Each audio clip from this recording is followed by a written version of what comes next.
그들이 가버나움에 들어가니라. 예수께서 곧 안식일에 회당에 들어가 가르치심에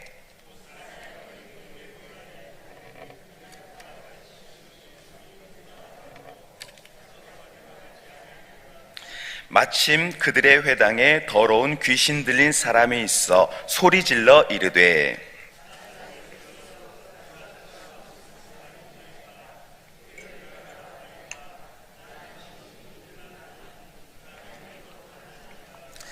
예수께서 꾸짖어 이르시되 잠잠하고 그 사람에게서 나오라 하시니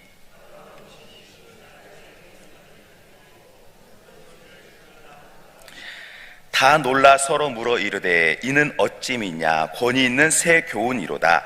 더러운 귀신들에게 명한즉 순종하는도다 하더라. 회당에서 나와 곧 야고보와 요한과 함께 시몬과 안드레 집에 들어가시니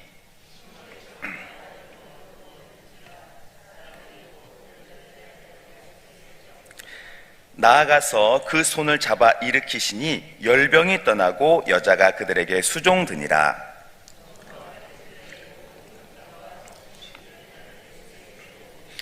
온 동네가 그 문 앞에 모였더라.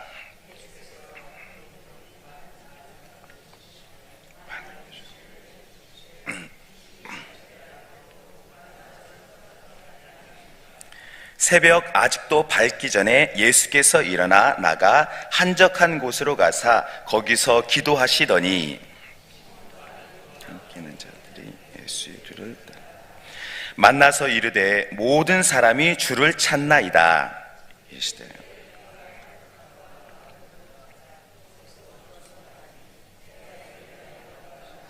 우리 합독하겠습니다.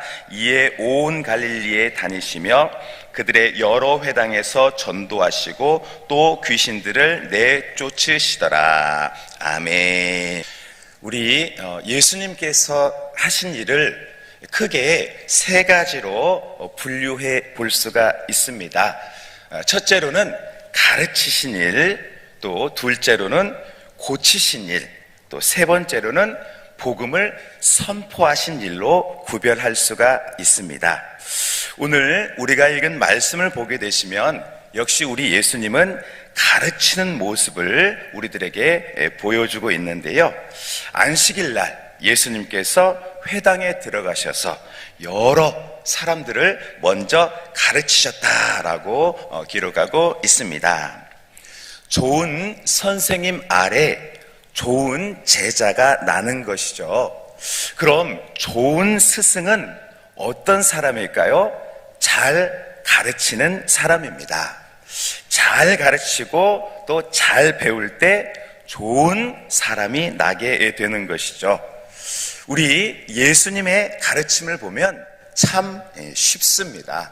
특별히 이 산상순과 같은 경우에는요, 너희들 저 하늘을 봐라, 또 저 새를 봐라, 내가 다 먹이지 않느냐, 또 들의 백합화를 봐라, 저것도 다 기르지 않느냐라고 아주 쉽게 말씀해 주셨습니다. 누가 들어도 다 이해할 수 있도록 아주 분명하고 정확하게 말씀을 가르쳐 주셨다라는 것이죠. 그래서 우리들도 여러 가지 부서를 맡고 섬기고 그러잖아요. 그럴 때 무엇보다도 먼저 잘 가르치는 은사가 필요합니다. 때로는 우리가 입술을 열어서 논리 정연하게 또 은혜 가운데 잘 가르치면 성령님께서 역사하시기 때문입니다. 오늘 본문에 많은 사람들은요, 이제 깜짝 놀라게 되었습니다. 왜냐하면 예수님의 가르치심이 기존의 그 서기관들과 같지 않았기 때문입니다. 우리 오늘 본문의 22절 함께 읽겠습니다. 뭇사람이 그의 교훈에 놀라니 이는 그가 가르치시는 것이 권위 있는 자와 같고 서기관들과 같지 아니함일러라. 예수님의 가르치심은요, 기존의 서기관들과 달랐습니다. 누가 들어도 명쾌하고 또 권세가 있고 감동이 되어졌던 것이에요. 그래서 그 회당에 있던 모든 사람들이 놀래서 예수님을 바라보게 되어진 것입니다. 히브리서 4장 12절의 말씀을 보시면 하나님의 말씀은 살아있고 활력이 있어 좌우의 날선 어떤 검보다도 예리하여 혼과 영과 및 관절과 골수로 찔러 쪼개기까지 하며 또 마음의 생각과 뜻을 판단하나니라고 기록하고 있습니다.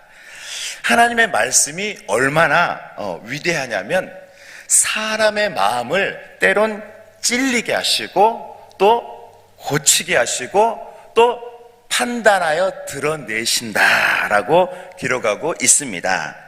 우리 옛말에도 10길 물속은 알아도 한 길, 사람 속은 모른다라고 했죠.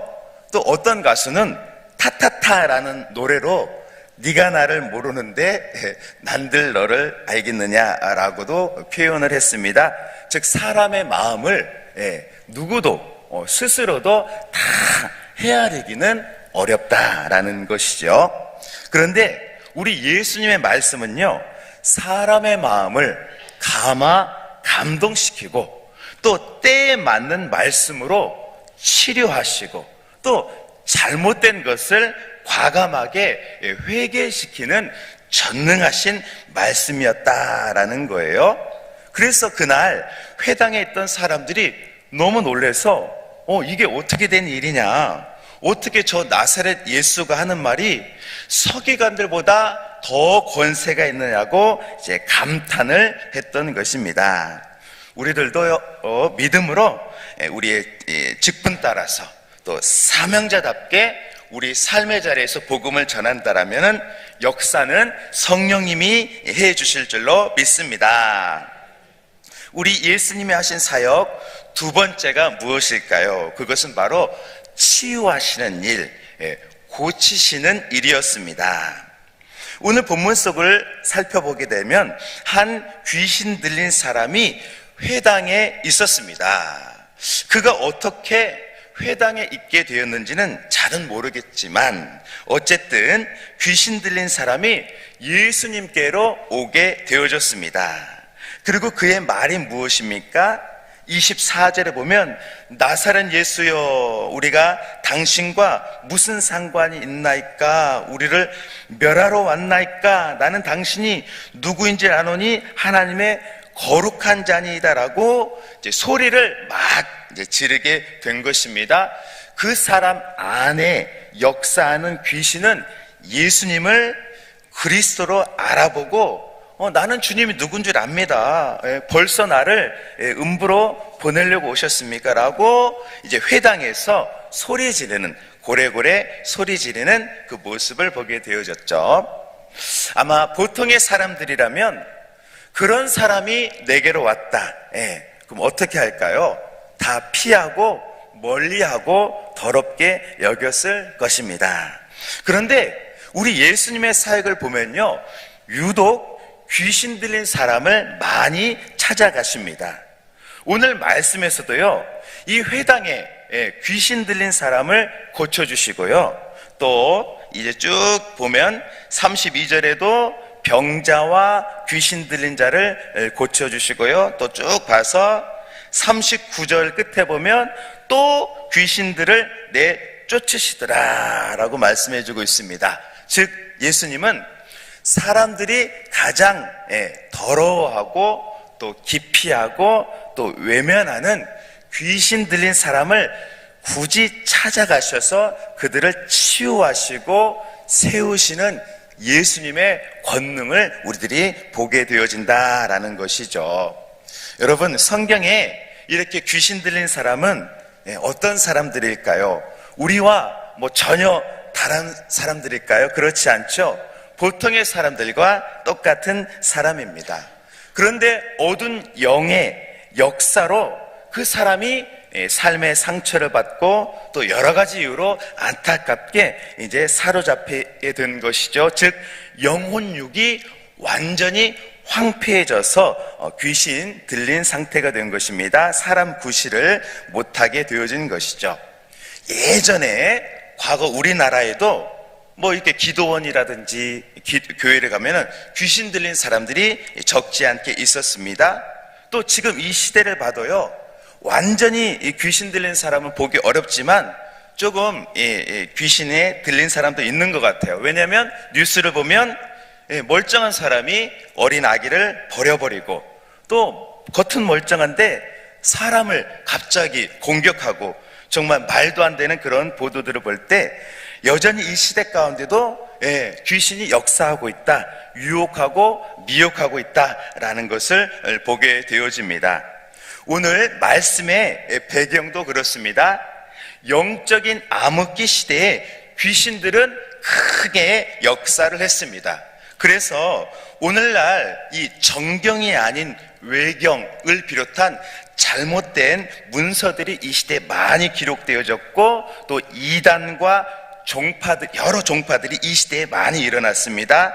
무엇보다도 종교가 타락하고 귀신 들린 사람들이 곳곳에 많이 드러났다라고 소개하고 있습니다. 영적인 암흑기를 지나고 있었던 것이죠. 바로 이때 우리 예수님께서는요, 복음을 증거하시고 가르치시고 또 완전히 소외된 귀신 들린 사람을 찾아가셔서 그들을 고치셨다라는 것을 우리가 보게 되는 것입니다. 우리 오늘 말씀 25절 함께 읽겠습니다. 예수께서 꾸짖어 이르시되 잠잠하고 그 사람에게서 나오라 하시니, 예수님은 그 사람을 꾸짖으신 것이 아니라 그 사람 안에 있는 그 귀신을 꾸짖으셨습니다. 더러운 귀신에게 명령하자 그 귀신은 즉시 쫓겨나게 되어지고 이 회당에 있던 사람은 치유함을 받게 되었습니다. 예수님의 말씀은 권세가 있는, 권위가 있는 하나님의 말씀이셨기 때문입니다. 지금도 예수님이 역사하시는데요, 어떻게 또 누구를 통해서 역사하실까요? 바로 우리들이 예수님의 이름으로 가르치고, 또 예수님의 이름으로 치유하고 예수님의 이름으로 전도할 때 주님이 역사하실 줄로 믿습니다. 우리 주님은 오늘 회당 안에서 그 귀신 들린 사람 앞에서 고민하거나 낙심하지 않으시고요, 담대하게 귀신을 향해서 명령하셨습니다. 너 그 사람 괴롭히지 말고 나오라 라고 이렇게 명령을 하셨죠. 그랬더니 귀신이 굴복해서 순종할 수밖에 없었습니다. 그리고 또 다른 성경을 보면 수많은 그 귀신의 떼가 돼지떼로 들어가서 몰사하지 않았습니까? 그런 기적이 있었습니다. 우리들도 우리들의 삶의 자리에서 귀신에게 명령하면 또 귀신 들린 사람을 그렇게 무시하지 않고 회복될 사람으로, 은혜로 회복될 사람으로 본다면 우리 주님께서 나를 통해서 아름답게 역사하실 줄로 믿습니다. 복음에는 이적이 따라야 합니다. 복음 자체로 영광스럽고 완전하지만 이적이 따를 때 복음은 왕성하게 증거되어집니다. 그래서 우리는 첫째로 말씀을 잘 배우고 잘 가르쳐야 합니다. 그리고 성령님의 역사와 기적이 드러나기를 간구해야 합니다. 왜냐하면 예수님께서 그렇게 사역을 하셨기 때문입니다. 자, 세 번째, 우리 예수님은 어떻게 사역하셨을까요? 복음을 전파하셨습니다. 오늘 본문 우리 38절 함께 38절 읽겠습니다. 이르시되 우리가 다른 가까운 마을들로 가자. 거기서도 전도하리니 내가 이를 위하여 왔노라 하시고, 예수님은 수많은 회중과 군중 속에서 자, 이제 다른 곳으로 가자. 이들이 복음을 듣고 치유되었으니 우리 다른 마을로 가서 전도하자라고 말씀하셨습니다. 아마 그곳에 더 계셨더라면 대접도 받고 좋지 않았을까요? 그런데 주님은 이제 또 다른 곳으로 가야 된다. 나는 전도하기 위해 왔다라고 다른 마을로 가자라고 말씀하셨습니다. 우리 주님은 정확히 복음을 전파하시고 치유하시고 가르치시려고 이 땅에 오셨습니다. 먹고 마시고 즐기기 위한 삶이 아니라 오직 말씀을 가르치시고 치유하시고 전도하시려고 이 땅에 오셨던 것입니다. 그러면 우리들은 어떻게 살아야 될까요? 우리들도 자녀들을 가르치고 치유하고 전도해야 합니다. 왜냐하면 주님이 본을 보여주셨기 때문입니다. 올 한 해 우리를 예수님의 제자로 불러주시고 또 여전히 나를 가르쳐주시고 아름답게 사용하시는 예수님의 권능을 바라보며 우리들도 우리 삶의 자리에서 가르치고 치유하고 선포하는 복된 우리 일산 명성교회 가족분들 되기를 축원해 드립니다. 아멘. 우리 기도하겠습니다.